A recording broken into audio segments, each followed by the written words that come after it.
Hello all, क्या हाल चाल। ITR की डेट जैसे जैसे आगे बढ़ी, आईटीआर खुल गए सारे। आईटीआर 1 भी आ गया, आईटीआर 4 भी आ गया। तो आईटीआर 1 की बात की या 4 की बात की तो सबसे पहले 7 प्रोविजो की बात स्टार्ट हुई। 7 प्रोविजो सेक्शन 139 क्या है, उसके लिए मैंने एक वीडियो बनाई और आप लोग का बहुत अच्छा उस पर सपोर्ट मिला।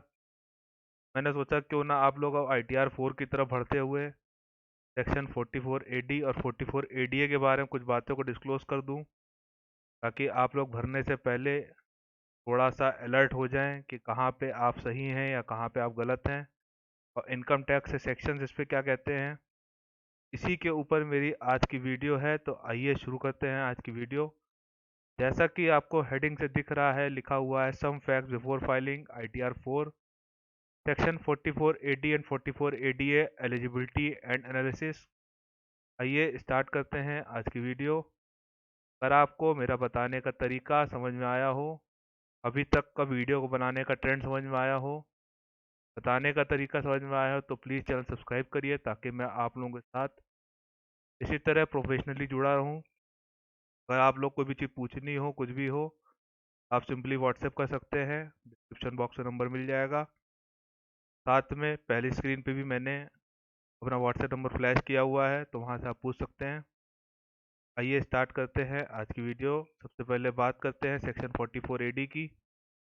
एप्लीकेबिलिटी की बात की जाए तो सब लोग ये जानते होंगे कि इसको 2 करोड़ रुपए की इसकी लिमिट है, यानी कि 2 करोड़ से कम वालों के लिए सेक्शन 44 एडी बना है। तो मैंने सोचा क्यों ना इसको निगेटिव सेंस में शुरू किया जाए कि किस पे 44 एडी अप्लाई नहीं होता, यानी कौन कौन आईटीआर 4 या 44 एडी को अप्लाई नहीं कर सकता या भर नहीं सकता। पहली चीज़ तो यही हो गई कि 2 करोड़ का टर्नओवर अगर आपको उससे ज़्यादा है तो आप 44 एडी का फ़ायदा नहीं उठा सकते। दूसरी चीज़, बिजनेस जिनका अप्लाइंग हायरिंग और लीजिंग का है, यानी गाड़ियों का है, के लिए नहीं है, क्योंकि उनके लिए अलग सेक्शन है। फिर बात कर लेते हैं कमीशन बिजनेस की। अगर आपका कमीशन बिजनेस है, या आपको कोई ब्रोकरेज मिल रही है, या आपको कोई एजेंसी लाइन है, उनके लिए आपको 44 एडी का बेनिफिट नहीं है, क्योंकि वहाँ कमीशन की बात होती है। जहाँ कमीशन की बात होगी वहाँ पे 44 एडी की बात है ही नहीं। फिर आगे बात करते हैं कि 44 एडी जो है वो प्रोफेशनल्स के ऊपर भी नहीं है, क्योंकि वहाँ 44 एडीए है। फिर बात कर लेते हैं कि एप्लीकेबिलिटी जो है वो किसके ऊपर है 44 एडी की। जो एप्लीकेबिलिटी की बात की जाए तो वो इंडिविजुअल पे है, पार्टनरशिप पे है, एचयूएफ पे है। एक बार फिर इस चीज़ को बता देता हूँ, बहुत ही टिपिकल बात है ये कि किसके ऊपर एप्लीकेबल है, यही लोगों को नहीं पता चल पाता, और वो 44 एडी का गलत रिटर्न भर देते हैं, जिसकी वजह से बाद में नोटिस आती है। तो ये एप्लीकेबल है इंडिविजुअल पे, पार्टनरशिप पे, एचयूएफ पे। इसी के साथ लोगों का एक क्वेश्चन ये भी बनता है कि क्या 44 एडीए और 44 एडी प्राइवेट लिमिटेड कंपनी या एलएलपी पे भी एप्लीकेबल है। इसका आंसर है कि नहीं, ये नहीं एप्लीकेबल है। फिर बात कर लेते हैं, कल एक क्वेश्चन मेरे पास आया था, आपके साथ भी डिस्कस कर लेता हूँ कि मेरा जो बिजनेस है वो बहुत छोटा बिजनेस है, तो मैं सिर्फ 8% ही प्रॉफिट दिखा सकता हूँ, या मैं एक्चुअल बिजनेस प्रॉफिट दिखा सकता हूँ और मुझे ऑडिट भी ना कराना पड़े। उसका सबसे बढ़िया तरीका यही है कि आप 44 एडी को ऑप्ट कर सकते हैं, आपको बुक्स नहीं बनानी पड़ेंगी, और साथ में आप 8% से ज़्यादा भी प्रॉफिट दिखा सकते हैं, क्योंकि जो ऑडिट की बात है वो 8% से कम के लिए कही जाती है, 8% के लिए ज़्यादा के लिए नहीं कही जा सकती। आप सेक्शन भी पढ़ सकते हैं, वहाँ भी यही लिखा है कि अगर 8% से कम है तो आपको टैक्स ऑडिट कराना ज़रूरी है, यानी ऑडिट कराना ज़रूरी है, अदरवाइज आप 8% से ज़्यादा प्रॉफिट दिखा सकते हैं। तो बार बार मैं इस पे एम्फोसिस इसलिए दे रहा हूँ, क्योंकि ये लोगों को एक बहुत ज़रूरी क्लैरिफिकेशन यहाँ पे बनती है कि यहाँ लोगों को क्लियर नहीं है। वो 8% प्रॉफिट स्टिक कर देते हैं, और उसका उनका जो आईटीआर होता है वो बहुत कम होता है, जबकि एक्चुअली में उनको उस ट्रेड से या उस बिजनेस से अच्छा खासा प्रॉफिट होता है, क्योंकि वो छोटा बिजनेस होता है और उसमें प्रॉफिट ज़्यादा होता है। ये भी लाइन आपको मैंने यहाँ क्लियर कर दी है कि 8% का क्या कॉन्सेप्ट है। 8% से कम अगर आप जा रहे हैं तो टैक्स ऑडिट हो जाएगा, अगर 8% से ऊपर है 44 एडी पे आप चले जाएंगे। अब बात कर लेते हैं कि ये जो सबसे बड़ा डिस्क्लोजर 44 एडी का जो मैं अब देने जा रहा हूँ, ये सिर्फ और सिर्फ आपको टैक्स की किताबों में मिलेगा या एक्सपीरियंस बता सकता है, इसके अलावा बहुत कम लोगों को इसकी नॉलेज है। इसी के लिए मैंने वीडियो भी बनाई है।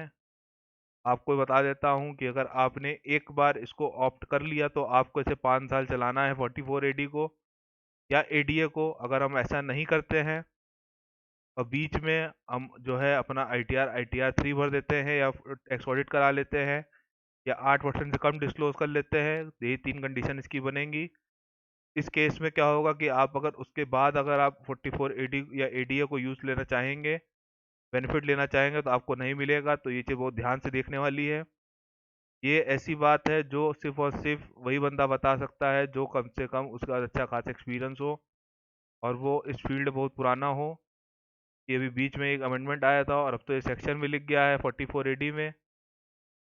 फिर आपको रिपीट कर देता हूँ कि अगर आपने एक बार 44AD सेक्शन ले लिया, आपको 5 साल तक इसको चलाना ही चलाना है। अगर 44AD का बेनिफिट 5 साल तक नहीं लेंगे और बीच में ब्रेक कर देंगे तो उसके अगले साल आपको इसका बेनिफिट नहीं मिलेगा, वो भी 5 साल के लिए लॉक इन हो जाएगा। 5 साल तक आप उसका बेनिफिट नहीं ले पाएंगे। तो ये बहुत ही टिपिकल चीज़ है, मैंने आपको बहुत सिंपल वे बताई है। अगर आपको ना समझ में आई हो तो आपकी कमेंट बॉक्स में लिख दीजिएगा, मैं आपको फिर से बता दूंगा। फिर आगे बात कर लेते हैं 44ADA की। जैसा कि वहाँ पे मैंने बताया था 44AD में कि प्रोफेशनल्स के लिए 44AD एप्लीकेबल नहीं है, तो वही चीज़ यहाँ पे है क्योंकि उनके लिए 44ADA बना हुआ है। ये एप्लीकेबल जो है इंडिविजुअल के लिए, एचयूएफ के लिए और पार्टनरशिप के लिए है, एज इट इज़ जैसा 44AD में था। वहाँ पे 8% का रेट है, यहाँ पे 50% का रेट है। यहाँ पे भी कुछ लोग कहते हैं कि मैं कोचिंग पढ़ा रहा हूँ या मैं ट्यूशन फीस है या मैं साथ में कोई और सर्विस का काम कर रहा हूँ, मेरी जो अर्निंग है वो 5 लाख रुपए है, तो क्या मैं अपना रिटर्न 2.5 लाख पे भर सकता हूँ? 50% मिनिमम है कि मैक्सिमम है, ये चीज़ क्लियर कर दीजिए। तो बार बार मैं कह सकता हूँ कि 50% एक मिनिमम प्रॉफिट का कैटेगरी है। अगर आपको उससे ज़्यादा प्रॉफिट है तो आप उससे ज़्यादा जा सकते हैं, आपको ऑडिट की ज़रूरत नहीं पड़ेगी। क्योंकि सर्विस लाइन की बात करें तो वहाँ खर्चे बहुत कम होते हैं, वहाँ ज़्यादा खर्चे होते नहीं हैं। एक सिंगल बंदा अगर कोचिंग पढ़ा रहा तो उसके खर्चे बहुत कम होंगे, उसके ज़्यादा खर्चे होने की उम्मीद ही नहीं है। इसीलिए यहाँ पे हम नहीं कह सकते कि 50% से आपको कम या 50% रखना है, ऐसा कुछ नहीं है। 50% से ज़्यादा आप रख सकते हैं। अगर हाँ 50% से कम पे जा रहे हैं तो आपको यहाँ पे भी ऑडिट कराना पड़ेगा, फिर चाहे भले आपकी इनकम 5 लाख रुपए हो। अगर आप 50% से कम अपना प्रॉफिट दिखाना चाहते हैं, आपको ऑडिट कराना पड़ेगा। फिर आगे बात कर लेते हैं कि बेनिफिट क्या है ऑप्ट करने के सेक्शन 44AD और एडीए में। तो सिंपल सी चीज़ है कि आपको मेंटेनेंस बुक्स ऑफ अकाउंट नहीं करनी है। बुक्स ऑफ अकाउंट्स की बात करें तो बहुत कुछ बनाना पड़ता है, कैश बुक है, लेजर है, बैंक बुक है, सब कुछ पूरा टैली करना पड़ता है। तो यहाँ पे सबसे बड़ी छूट मिल जाती है कि आपको बुक्स ऑफ अकाउंट्स नहीं बनानी है। सेकंड बेनिफिट जो है वो आपको टैक्स ऑडिट नहीं कराना है, नहीं तो सीए को आपको अच्छी खासी एक लंबी फीस देनी पड़ सकती है ऑडिट कराने के लिए, जो कि आपको ऑडिट नहीं कराना पड़ता है। ये थे कुछ बेनिफिट्स 44AD और एडीए से रिगार्डिंग थे। अगर आपको इसमें कुछ समझ ना आया हो या पूछना हो या मुझसे आईटीआर करवाना हो तो आपके पास व्हाट्सएप नंबर फ्लैश हो रहा है, आप व्हाट्सएप नंबर से पूछ सकते हैं। अगर आपको मेरा बताने का तरीका समझ में आया हो तो प्लीज़ चैनल सब्सक्राइब करिए ताकि मैं आप लोगों के साथ इसी तरह जुड़ा रहूं, इसी तरह आप लोगों के साथ बना रहूं। तो यहीं पे सम अप करते हैं। Till then Tata.